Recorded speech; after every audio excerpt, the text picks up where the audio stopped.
Hey, and welcome to another Geek Out Book Club. I'm Sam. I'm Chris. I'm Jake. I'm Josh. And this week we'll be talking about Tokyo Ghost by Rick Remender and Sean Gordon Murphy.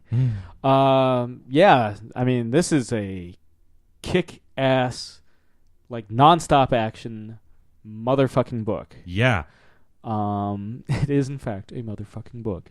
I saw it fuck a mother once. Yeah, I saw it fuck too. Well, Josh, this is the most responsive you had, because we each, I'm like, hey guys, everybody read this and let's come back and discuss our feelings about it. And Josh was like, holy shit, like you were like, this book, like, you were the most responsive. You were jacked to the tits. Yes. Reading through it, I felt elements of like Blade Runner, Cowboy Bebop, just a lot of source material that I'd been familiar with that feels like inspired this, that I haven't seen in quite a while. I mean, and I know you had been stoked about this since before, like, Chrononauts. I'm a huge fucking fan of Sean Murphy, and like I've just ever since he started teasing it, I've been excited to read it, and just for whatever reason, never like picked it up on the shelves. I think just because I had no money to really spend on comic books until recently, and so like as soon as I heard we were doing a book review for it, I was like, "Fuck yes!" So like I grabbed it and started just flying through it. It's a very well paced story, and like.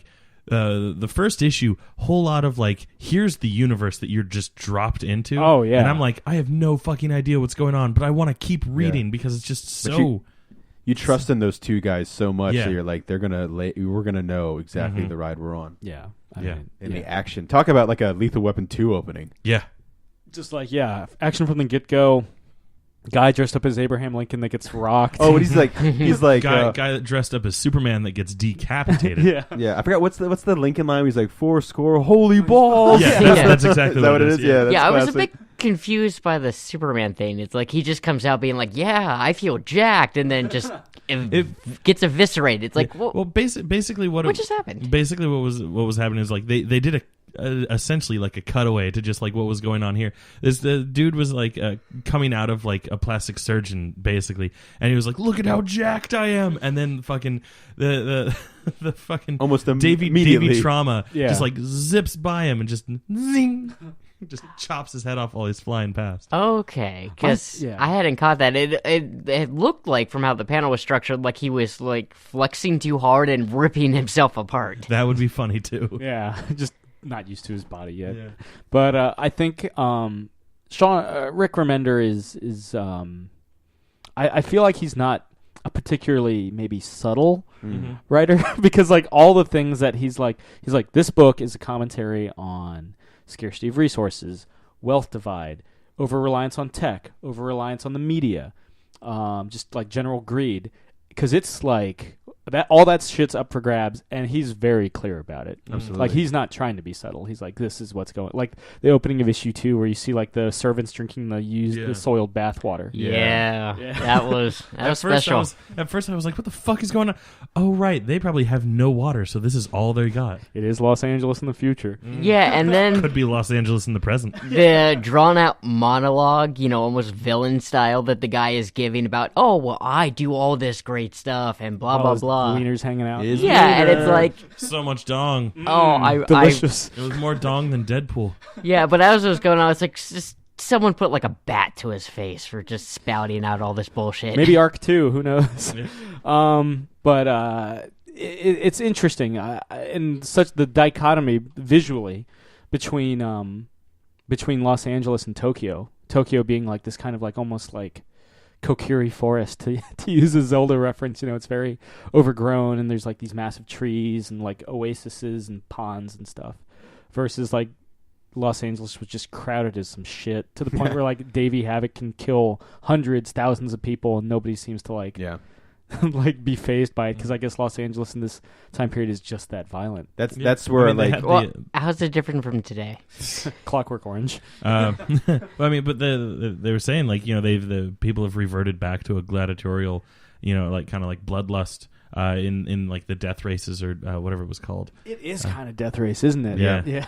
I also got the talking, Josh was talking about like influences, like definitely got like the Dread vibe too, like for sure. the Mega City stuff, and Mad Max. Like there's a couple of shots of that beautiful Sean Murphy art that just looks like it's straight out of Fury Road. Oh my god, that I've been wanting Sean, like ever since Sean Murphy, like a couple months ago, maybe a year ago at this point, teased that he had been like tapped to draw a Mad Max Fury Road like comic tie-in. Like I've been like, oh my god, that's all I want right now, and like this is the closest we're getting, for now at least. Like it's like a cyberpunk Mad Max kind of storyline. Yeah, I just some of the art in this book seemed really, well, at least to me, cluttered in a lot of the panels. Well, certainly with like Los Angeles. Well, I mean, not of like supposed to be cluttered, but just it was hard to tell where my eyes should have been focusing. Some of it just seemed a bit much. A lot of that, like that's a two-part thing. I think a lot of partially, Murphy has a very style like that. It's a very like rough style, I guess you could say. But at the same time, like it's also supposed to be very cluttered. Like all the visuals that you're supposed to be getting. At least like I felt like it was appropriate. For the story and for the universe that it's in, and it's a dirtier style that Murphy's doing, dirtier than Chrononauts. I'd say it's more in line with like Punk Rock Jesus. That too. Yeah. Well, I mean, it kind of, and you normally don't like to make comparisons for like people's art, but it reminded me a lot of like the Frank Miller Dark Knight Returns stuff, where you'd see Batman that just almost looks like he's just a complete lint ball almost, with like how outrageous the facial hair on him looks like. Oh well, I mean, I feel like almost all of Murphy's male characters have like an element of stubble. Yeah. There's definitely a stubble vibe. But I was thinking this earlier, but like because you invoked the name of Frank Miller, I'll go ahead and say it now. Speak his name. Wouldn't it be great if like Sean Murphy and Frank Miller teamed up? Because like because Sean Murphy was the writer and Frank Miller was the artist. Just to flip it a little bit, but like they have very similar to art styles in the sense of like they're very grungy, very. It's for me, it's like. If you went in between an evolution of Frank Miller's art, there's a Sean Murphy vibe there. Yeah, so, which I see as very much as a compliment because I think Frank Miller's a great artist. I feel like if they joined forces and I tried to actually sit down, even in proper lighting, and read the book and take my time, I'd probably end up going cross-eyed trying to focus on the art. That's the trouble that I ran into when I tried to read 30 Days a Night. Like I'm not a fan of. I forget who did that. Temple Smith. Yeah, is he the artist? Ben Temple Smith. Yeah. I had a lot of trouble figuring out. Yeah, he's got another really. Yeah. Well, his thing is his art style. In addition to being dirty, is Temple Smith's art's really dark too. It's always like so. Can we just get like a flashlight? Fit for 30 Days of Night. Yeah.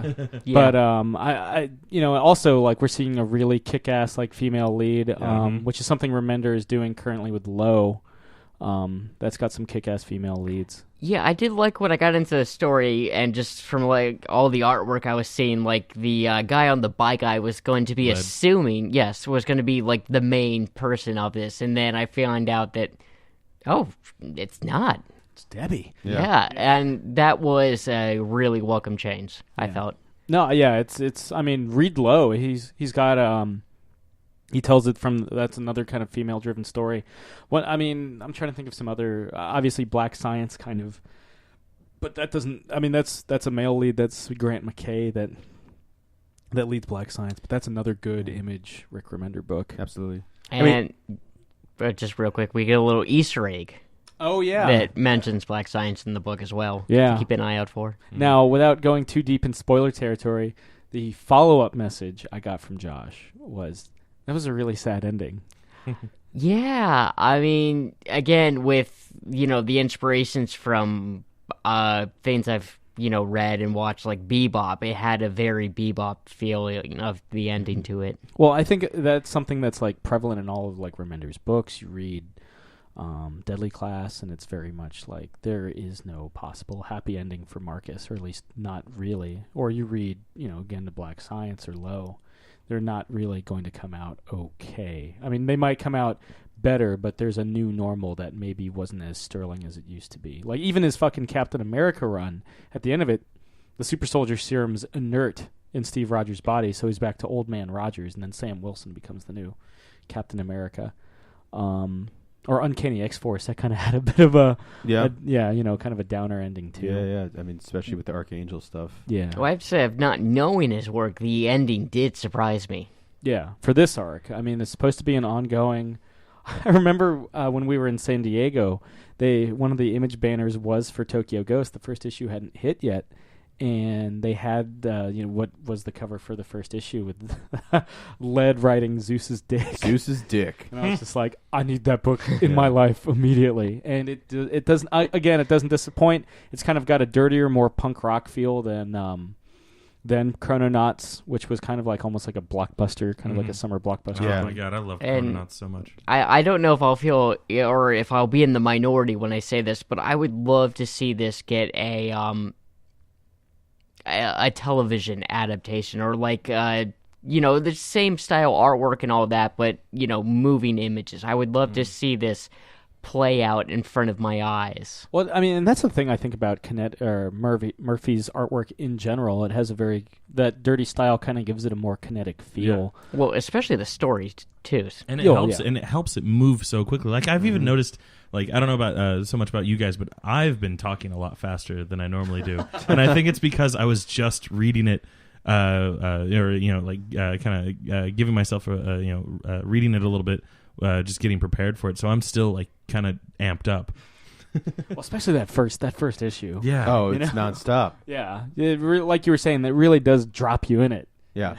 You're just like, oh shit, we're hitting the ground running, and which is very much I think Remender's and Murphy's goal. Yeah. With the whole thing. Yeah. So if you it's not.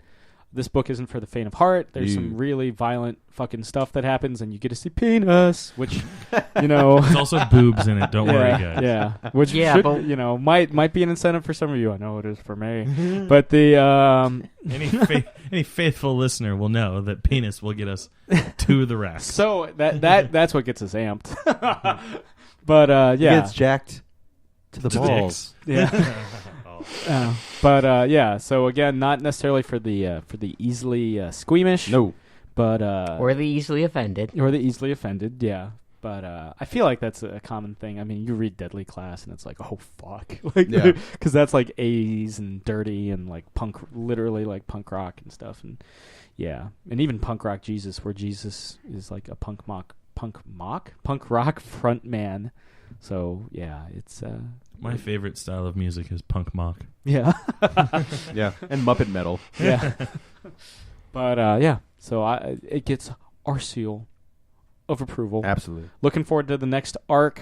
Rick and Sean, if you're listening. It's a dream team right there. Yeah, man. And though I guess Sean's been teasing this like mystery thing with Scott Snyder. Yeah. Yeah. So because he did issue 40 of Batman, something like that, and he had previously worked with him on American Vampire Survival of the Fittest miniseries. And I believe it was a Superman Unchained variant that he did of all the Supermen, like the that's just the coolest fucking cover. Yeah. I was talking to Sean Murphy at Baltimore 2 years ago. Yeah, I remember he was really nice. He was very nice. I mean, but when I mean he was very easily approachable, it's because like there wasn't that many people around him. We just caught him at a lucky time. Yeah.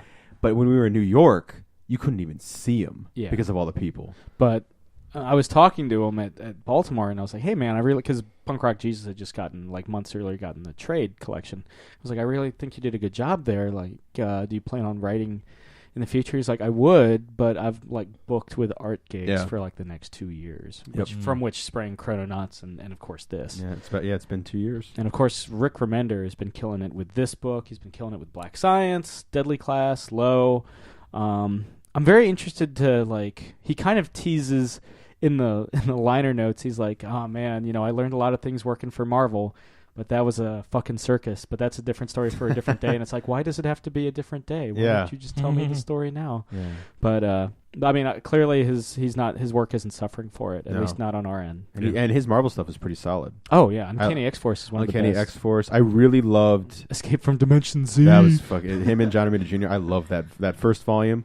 of Cap, and I can't speak much for the rest because I didn't really read a lot of that. But like Volume 1 of Cap, that his Cap, John Romita Jr. is fucking awesome. Yeah. A lot of cool, great use of flashbacks for young Steve Rogers. Yeah. Really good stuff. Well, his thing with writing Cap was, I can't, like, because he was the guy that replaced Ed Brubaker, who, did, like, Winter Soldier and all that stuff. Yep. And he was like, Brubaker basically got the espionage Captain America stories down. Yeah. I can't, if I try to do that, everyone's just going to compare me even more so. Yeah, that's.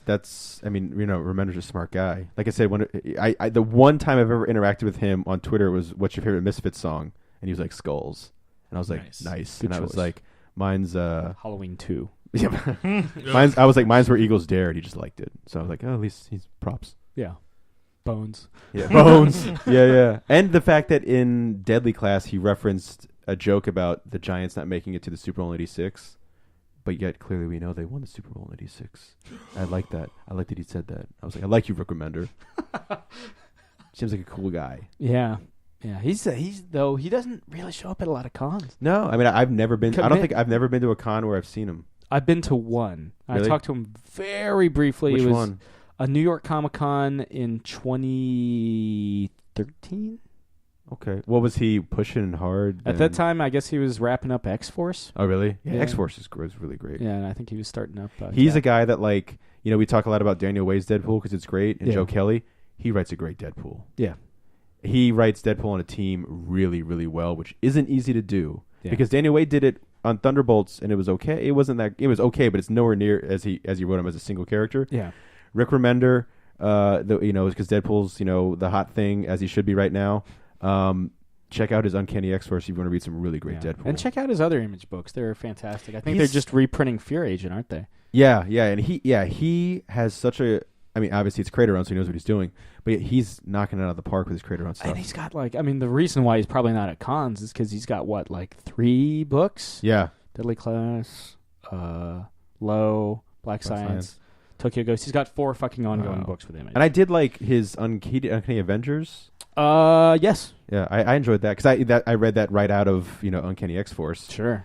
I remember everyone was like, just real quick, everyone was all kind of like, I didn't like the Volume 1 stuff as much with Red Skull. I thought it was pretty cool. Yeah. That's fine. But yeah, some epic stuff in that. Yeah. So there you have it. Pick up, check out some Rick Remender stuff, check out some Sean Murphy stuff, and check out Tokyo Ghost. Tokyo Ghost. Yeah. Lead is metal as shit. Yeah. Would you call him your favorite character? Yeah. Oh, okay. Well, he kind of he scratches all those itches. Is that what it is? Scratches all those nuts. Scratches all those nuts for me. That's what he does. All the nuts. All the nuts. I love the flashback where they're telling their story. And it's so sad watching him is. surrender to the tech. Yeah. And everything. He's a great character though. Yeah. But yeah, if you're wondering, the first volume of Tokyo Ghost will be in comic stores everywhere and Comixology on March 9th. No excuse to not pick it up. Image has that great thing. Those first volumes are $9.99. Yep, including this one. Yeah, $9.99, and that's a steal for this book, man. 5 issues, man. Yeah, because the art, the writing. I mean, like I said, Dream Team. Superb. But yeah, so this has been another Geek Out Book Club. I'm Sam. I'm Chris. I'm Jake. I'm Josh. Keep reading.